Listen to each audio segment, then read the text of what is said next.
மறைந்து கிடக்கிற உன்னை வெளியரங்கமாய் கொண்டு வருவார். உன்னை கர்த்தர் திரும்பவும் அந்த அழகை கொடுப்பார். இழந்து போன அந்த வஸ்திரத்திற்கு மேலான வஸ்திரத்தை கர்த்தர் தருவார்.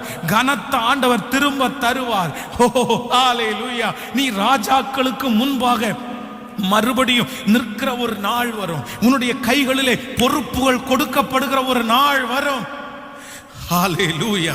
பொறுப்புகள் கொடுக்கப்படுகிற நாள் வரும். அன்றைக்கு உன்னை விட படித்தவர்களும் உன்னை விட ஞானிகளும் உன்னை விட பெரிய பெரிய ஆட்களும் உன் கண்களுக்கு முன்பாக நிற்கும் போது அந்த ஆசீர்வாதம் அவர்களுடைய கையை விட்டு தாண்டி தேவ பிள்ளையாகிய உன்னுடைய கரத்திலே வரும். அப்பொழுது நிறைய பேர் இவனுக்கு கொடுக்க வேண்டாம் என்று நினைத்தால் கூட எதிர்த்து பேச முடியாத அளவிற்கு கர்த்தர் ராஜாக்களுடைய கண்களில் தயவு கிடைக்க பண்ணி உன்னை அங்கே அலங்காரமான கிரீடமாய் மாற்றி அந்த ஆசீர்வாதத்தை உனக்கு தர கர்த்தர் வல்லவர்.